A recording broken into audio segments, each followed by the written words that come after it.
ওকে, so hello guys. আগের ভিডিওতে আমরা দেখেছিলাম কি করে আমরা ক্যাপকাট ডাউনলোড করব। তো আশা করি সবাই ডাউনলোড করে নিয়েছো, সবার ক্লিয়ার হয়ে গেছে। তো আজকে আমরা এটাকে ইউজ করব এবং ভিতরে কি আছে না আছে, কোথায় কি ফিচার্স আছে একটুখানি ছোট্ট করে এক্সপ্লোর করবো। মিনস এই ভিডিওটা ফুললি একটা ছোট্ট করে ইন্ট্রোডাকশন ভিডিও হতে চলেছে, ঠিক আছে? তো সর্বপ্রথমে ভিপিএনটাকে আমার রান করে নেবো, মিনস কানেক্ট করে নেবো। এবং আমি এখানটাতে প্রোটন ভিপিএন ইউজ করছি, তোমরা যে কোনো একটা কোনো ভিপিএন ইউজ করতে পারো। আচ্ছা, ক্যাপকাট ডাবল ট্যাপ করে ওপেন করার পর এখানটাতে এরকম একটা ইন্টারফেস শো করবে, ঠিক আছে? এখানে অনেক রকম ফিচার্স আছে। তো এখানটাতে এই যে ক্রিয়েট প্রজেক্টে ক্লিক করবে। ক্রিয়েট প্রজেক্টে ক্লিক করার পরে এই যে এরকম একটা ইন্টারফেস আসবে, এখান দিয়ে ইম্পোর্ট করা হবে। এটা তোমাদের টাইমলাইন। তো আমরা এখানে একটা ভিডিও ইম্পোর্ট করি। এই ভিডিওটা দ্বারা আমরা ইম্পোর্ট করলাম এই ভিডিওটা। এবার এটাকে এরকম ডাবল ট্যাপ করে মাউস নিয়ে তোমরা এখানটাতে এটা ইজিলি টাইমলাইনের মধ্যে নিয়ে নিতে পারবে, ঠিক আছে? তো এখানটাতে তোমরা এটা দিয়ে এই যে এখানে কোনায় রয়েছে, এটা দিয়ে তুমি এরকম এক্সপ্যান্ড করতে পারবে আর ছোটো করতে পারবে, তোমার মতন হিসাবে তুমি তোমার মতন করতে পারবে, ঠিক আছে? এখানে সব রকম কাটস রয়েছে। এইখানটাতে আসলে তুমি ফ্রিজ, রিভার্স, এই মেন দুটো জিনিসও আমাদের এডিটের লাগে খুব বেশিরভাগই। এই দুটো জিনিস এখানটাতে তোমরা এখানে পেয়ে যাবে, ফ্রিজ আর রিভার্স। কোথায়? এখানটাতে, এইবারে এখানটাতে পেয়ে যাবে। আচ্ছা, উপরে দেখি মিডিয়া আছে, এখানে অডিওর এখানে সব কিছু রয়েছে। আচ্ছা, টেক্সট রয়েছে, এখানে এফেক্টস রয়েছে আর ডিফল্ট রয়েছে, তুমি তোমার মতন করতে পারবে। স্টিকার্স রয়েছে এখানটাতে। আচ্ছা, এখানটাতে ফুললি এফেক্টস রয়েছে, ভিডিও এফেক্টস রয়েছে। এখান দিয়ে এরকম করলে দেখো বডি এফেক্টস এখান দিয়ে পেয়ে যাবে এরকমভাবে। আচ্ছা, এখানে ট্রানজেকশনগুলো রয়েছে, সব রকম সব কিছু পেয়ে যাবে। যেটা তোমার মনে হবে না তুমি পাচ্ছ না, সেটা তুমি এখানে সার্চও করতে পারবে, সার্চ বারে রয়েছে। আচ্ছা, এখানে ক্যাপশনে রয়েছে, এখানে অটো ক্যাপশন এগুলো তুমি করতে পারবে। আচ্ছা, এখানে ফিল্টারের জন্য রয়েছে, ফিল্টার আসবে। এখানে অ্যাডজাস্টমেন্ট রয়েছে, এখানে তুমি এখানে ক্লিক করে এটা তুমি ম্যানুয়ালি অ্যাডজাস্টমেন্ট করতে পারবে, মিনস কালার গ্রেডিং। এখানে তো আবার টেমপ্লেটস রয়েছে, এখানে এই আফটার রয়েছে। এই দুটো সেরকম একটা আমাদের কাজে লাগে না, মেনলি আমাদের এই দিকের এগুলো কাজে লাগে। তো এইগুলো এই উপরের বারে থাকে, ঠিক আছে? আচ্ছা, তারপর আমরা এই দিকে এটাতে ক্লিক করার পর আমরা এই দিকের বার দেখতে পাচ্ছি, লেফট সাইডের বার, রাইট সাইডের বার। এখানে তাহলে ভিডিও রয়েছে, ভিডিওর এই সেকশনে এইখানটাতে আমরা এটা দিয়ে জুম করতে পারবো, আউট করতে পারবো, জুম ইন জুম আউট করতে পারবো।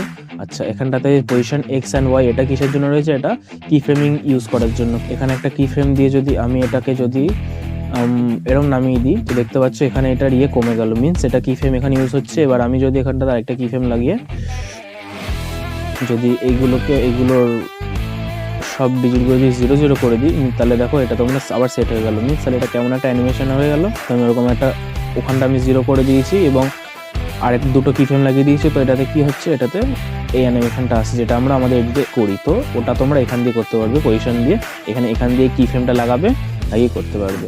আচ্ছা, রোটেট করার জন্য এখানটাতে কি ফ্রেম আছে, কি ফ্রেম লাগিয়ে করতে পারবে। জুম ইন জুম আউট সব কটারই মধ্যে কথা পাশে রয়েছে কি ফ্রেম লাগিয়ে ইউজ করার জন্য, ঠিক আছে? আর ফুললি যেটা রয়েছে এটা ট্রান্সফর্ম, এখানটাতে ট্রান্সফর্মের জন্য এটা সব কিছুর মধ্যে লাগালে হবে, এইটা লাগিয়ে তুমি ইউজ করতে পারবে সব কটাই, অল ইন ওয়ানের মধ্যে। আচ্ছা, এখানটাতে ব্লেন্ড রয়েছে, ব্লেন্ড কোন জায়গাটাতে কাজে লাগে আমি বলে দিচ্ছি।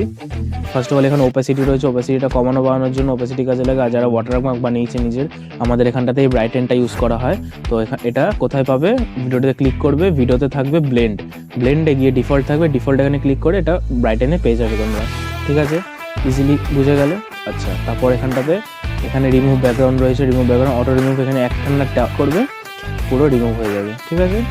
আচ্ছা, আমরা এখানে ক্যান্সেল করে দিই, এটা আমাদের এখন দরকার নেই যেহেতু।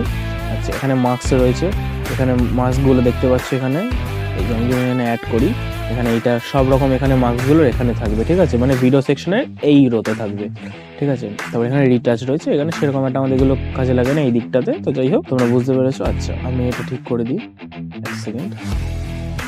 আচ্ছা, এবার এখানটাতে আমাদের অডিও সেকশন, এখানটাতে আমরা ভলিউম বাড়াতে কমাতে পারবো। ফেড ইন ফেড আউট, আমাদের মিউজিকের শেষে আর এন্ডিংয়ে যে ফেড ইন ফেড আউটটা যেটা আমরা করি, সেটা এখানে দিয়ে করতে পারবো এই অডিও সেকশন দিয়ে। আর স্পিডে গিয়ে আমরা আমাদের সব কিছু মেনটেন করতে পারবো, স্পিডগুলো স্লো করতে পারবো, ফাস্ট করতে পারবো। এখানে কার্ভস রয়েছে, কার্ভসগুলো বুঝতে পারছো, এখানটাতে সব রকম রয়েছে, এইখানটাতে কার্ভসগুলো পাবা তুমি, ঠিক আছে? আচ্ছা, ভেলোসিটি এফেক্টটা এখানে যেন ফ্ল্যাশ এফেক্ট রয়েছে, ব্লার শেক, সব রকম ভেলোসিটি এফেক্টগুলো এখানেই পাবা। সেগুলো কোথা দিয়ে পাবো? স্পিড দিয়ে পাবা, ঠিক আছে? আচ্ছা, অ্যানিমেশনে যদি যায় অ্যানিমেশন এই যে এখানটাতে ইন রয়েছে, আউট রয়েছে, প্লাস কম্বোগুলোও রয়েছে, ঠিক আছে। আচ্ছা, অ্যাডজাস্টমেন্টে তোমরা কালার গ্রেডিং করবে, এখানটাতে কালার গ্রেডের জন্য এখানটা রয়েছে। আচ্ছা, অ্যাডজাস্টমেন্ট গেলো, তারপরে স্টাইলাইজার, এটা তো কাজে লাগে না। তো এবার আমরা দেখবো যে আমরা এখানকার যে অডিওটা এখানটা আমরা কি করে এক্সট্র্যাক্ট করি বা সেপারেট করি ভোকালটা। এখানটাতে ভিডিওতে ডাবল ট্যাপ করবা, ডাবল ট্যাপ করলে দেখতে পাচ্ছ এখানে অনেক রকম অপশন চলে এসছে। আচ্ছা, এখানে দেখতে পাচ্ছ লেখা কি রয়েছে, generate caption, separate audio, vocal, সব রকম পেয়ে গেলে। আচ্ছা, এক্সট্র্যাক্ট অডিও, এই দেখো এক্সট্র্যাক্ট করতে পারবা ইজিলি, হ্যাঁ। আচ্ছা, ইনহ্যান্স অডিও, এসব রইলো বেশিরভাগ আমাদের মেনলি কাজে লাগে, সেপারেট অডিওটা লাগে ভোকালের জন্য বা এক্সট্র্যাক্ট অডিও লাগে। যখন তোমরা কি ফ্রেম লাগাও, কি ফ্রেমের মিডিলে তোমরা ইজি ইজ আউট এগুলো দাও যাতে মোশনটা স্মুথ হয়, সেটা এখন কোথা দিয়ে পাবে, রাইট? তো সেটার জন্য ভিডিওতেই ডাবল ট্যাপ করব, এখানে দেখতে পাচ্ছ শো ভ্যারিয়েবল স্পিড অ্যানিমেশন, এটাতে ক্লিক করলেই দেখো চলে এসছে। এটাতে ক্লিক করব, আর এই উপরের সেকশনে এই জায়গাটাতে এই যে প্রিসেট কার্ভস গেলেই পেয়ে যাবে। দেখো ইজিন, কোয়ার্ডিন, সব রকম এখানটাতে রয়েছে। তোমার যেটা যেরকম সুবিধা মনে হবে তুমি সেই বুঝে তুমি তোমার ভিডিওতে দিতে পারবে, করতে পারবে, ঠিক আছে। এবার আমরা এখানটাতে দেখবো যে আমরা এখানে বিটস কি করে জেনারেট করি, রাইট? তো এখানটাতে প্রথমে আমরা এক্সট্রাক্ট করে নিই। আচ্ছা, বিট কি করে জেনারেট করব, অডিওতে ক্লিক করছি, হ্যাঁ। অডিওতে ক্লিক করলে দেখো এখানটাতে একটা অপশন আসছে, ঠিক আছে, অটো মার্ক বিটস, এই যে এখানটাতে এই যে উপরের সেকশনে মানে এই বারের মধ্যে যেখানে কার্ডসগুলো রয়েছে সেই বারের মধ্যে এখানে অপশনটা দেখতে পাচ্ছ। এখানে বিট 1 করবে না, বিট 2 করলে একদম প্রত্যেকটা বিটসগুলো তোমার মার্ক করে দেবে, হ্যাঁ। তো এটাতে ক্লিক করলে তোমার প্রত্যেকটা বিটস মার্ক করে দেবে ওরা, হ্যাঁ। এখান দিয়ে তুমি ভয়েস চেঞ্জও করতে পারবে, যখন অডিও আলাদাভাবে নেবে তখন এখান দিয়ে ভয়েস চেঞ্জের সব রকম অপশন পেয়ে যাবে, ঠিক আছে। ভয়েস ক্যারেক্টারও পেয়ে যাবে, স্পিচ টু সংও পেয়ে যাবে, তো সব কিছু এখান দিয়ে এরকম পেয়ে যাবে। ব্যাস এতটুকুই রয়েছে এর মধ্যে, যতটা মেন আমাদের এডিটের জন্য কাজে লাগবে। আর মানে তোমরা যাতে কোনো রকম প্রবলেমে না পড়ো খুঁজতে, সেই কারণের জন্য